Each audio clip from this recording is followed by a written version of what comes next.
I'm now porn adjacent. I run a tabletop game stream regularly with some porn stars, which you can check out with suitable precautions in place at tabletopless.org. And just know that I put as much effort into this campaign as I would any other tits or no tits. Hello lovelies, so today we are going to look at, review, have a flip through Baldur's Gate Descent into Avernus for Dungeons and Dragons. Now, obviously, Baldur's Gate is a place in D&D, in the realms that people are quite familiar with, thanks to the computer games and so on. And so there was quite a lot of expectation for anything to do with Baldur's Gate, I think.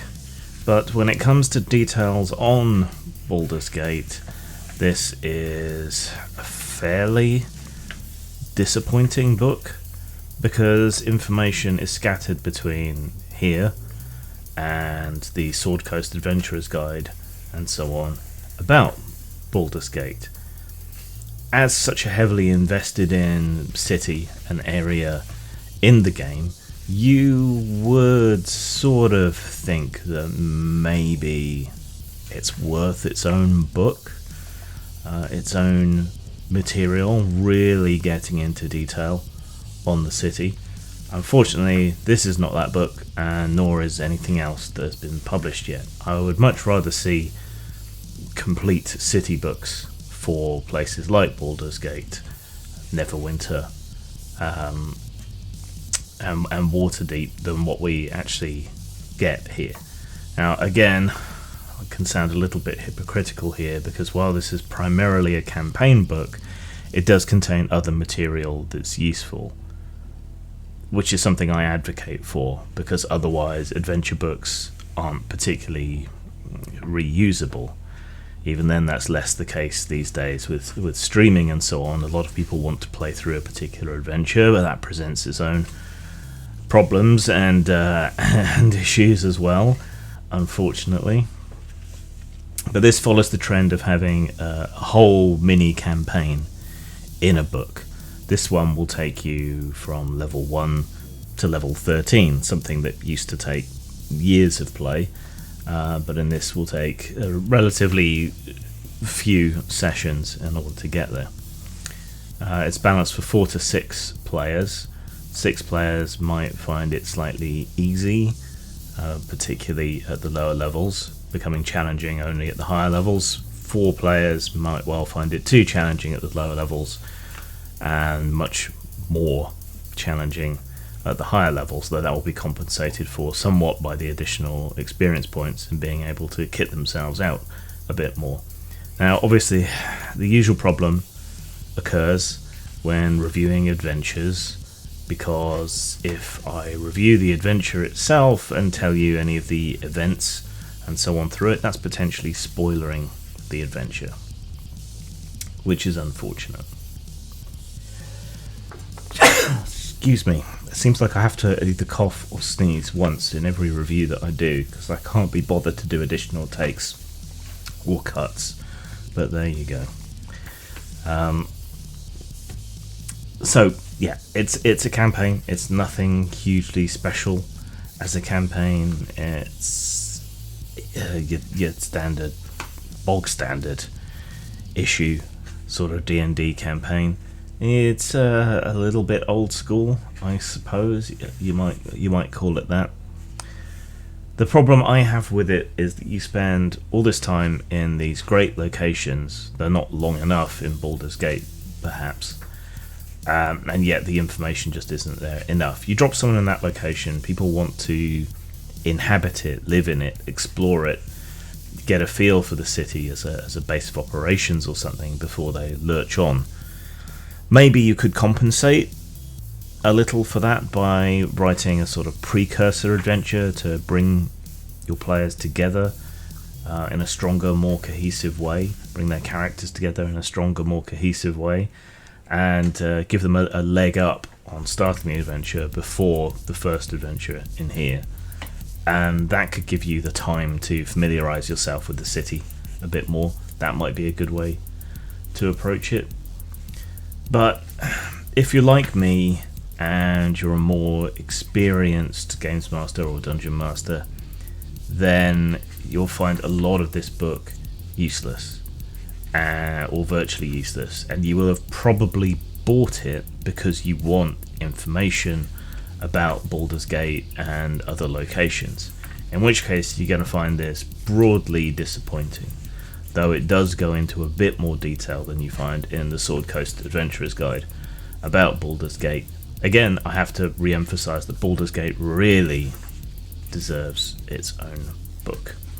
Much more time is spent in hell than in Baldur's Gate, unfortunately, facing things such as abyssal chickens. Yes, abyssal chickens. A lot of this is quite cheesy ass, old school goobery. The descent into hell, and as an introductory adventure, saving a whole city kind of seems a bit OTT, perhaps. But yeah, it's old school-ish, but not enough where it needs to be, and too much where it doesn't need to be. Again, I can't really review an adventure without spoilering it, but it's all very cosmic, and yet may well leave your players underwhelmed by the nature of hell in the realms. I think that's one of the few things that Planescape got wrong, was making hell, demons and devils so banal and engaging them in a war in the Seven Hells. It's all a matter of taste, perhaps. But the other problem is, if you're descending into hell, you probably want to give it a really dark, brooding, heavy metalish vibe, such as you might find in Lamentations or Morkborg or any of that. But 5th edition, as written, simply isn't suited to that kind of game. Again, a problem we're finding repeatedly, and I think a problem we're finding more broadly in the hobby in a way that we haven't seen since the days of 3rd edition, where nobody seems to want to play anything other than D&D, even when D&D is a manifestly unsuited system to the kind of adventure, the kind of mood and feel that you're trying to create. In that instance, the more heroic nature of 5th edition perhaps feeds in better to the kind of cosmic threat adventure that we're talking about here. But yeah, it's pretty gooby, not particularly atmospheric, and in part that's down to what rules you choose to use. Got some nice maps though of Baldur's Gate, even though you don't spend very long there. You do get more detail than you get in Sword Coast Adventurer's Guide, but again, I have to reiterate that what we really need, what we really want, is a full city book in the old style for Baldur's Gate, going into obscene levels of detail about everything to do with it. That would be a great deal better. So the Gazetteer is welcome, though it probably should be its own book and expanded out. You do get some useful stuff, mostly in the appendices. So the appendices consist of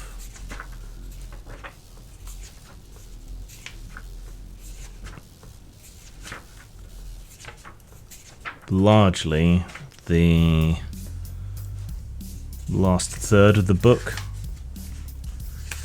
So you get the Gazetteer on Baldur's Gate, which does take up a reasonable chunk, but not enough in my book.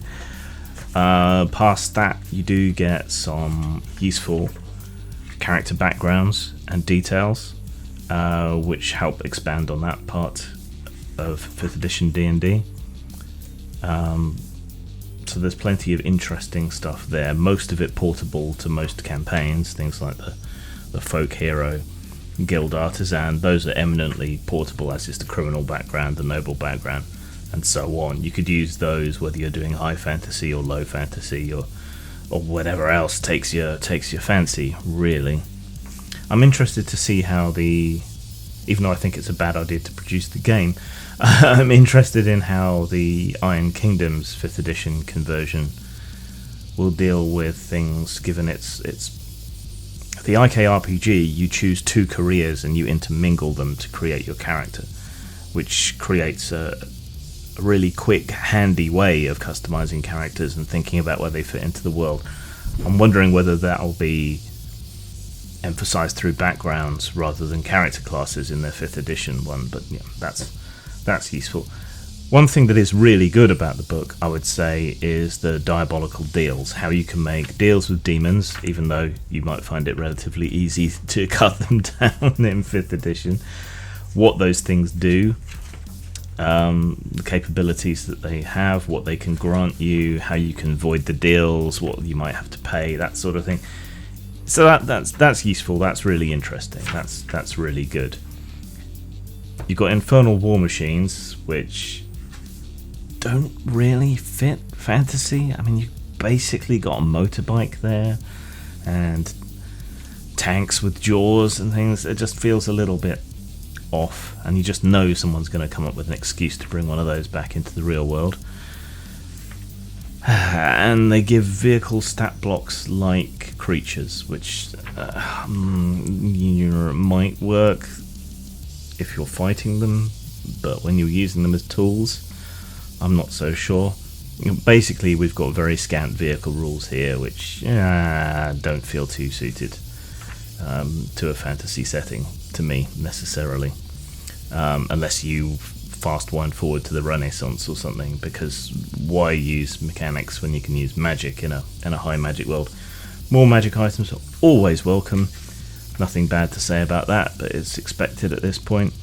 New creatures, expands on the demons and devils. I don't know that you especially needed to. Some of these are interesting, but they've probably got limited use in your campaign, unless you're running a much grittier, low magic sort of campaign, where you want demons to have the right level of frightful impact that you might expect. Some of them are just silly, but what can you do? I mean, old school D&D had plenty of puns and silly creatures as well, but yeah. Some of these are interesting, some not so much, some more useful, some less useful, mostly just sword fodder for hell. Much of it disappointingly low powered. Infernal script is in the book, which is moderately useful. I don't know whether you can download the font anywhere online, but that might make it quite useful. There's some of the concept art and bits and bobs, which is nice, but it doesn't really indulge in it quite enough. Pages stuck together, that's how much I like the idea of infernal scripts. And again, you get a nice map of Baldur's Gate, which you hardly spend any time in whatsoever.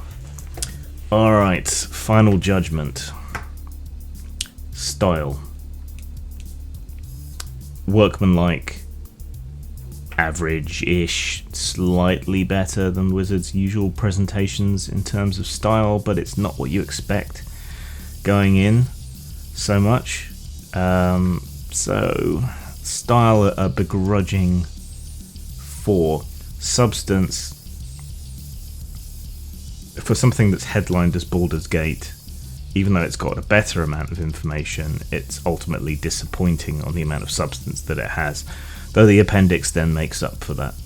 So while I've waxed fairly negative about the book overall, I do think it's actually useful beyond the adventures. But for the price, you're wasting half the book, 2/3 of the book, on material that you may only use once, if at all. So even though the substance in the appendices is worth it, overall, I can only give it a 3 out of 5 for substance. So that's 7 out of 10, or 3.5 out of 5, slightly above average. Get it cheaper if you can, I guess. Get a PDF or something that you can use for reference on the useful parts. But the book itself, not necessarily worth the bar. Zang.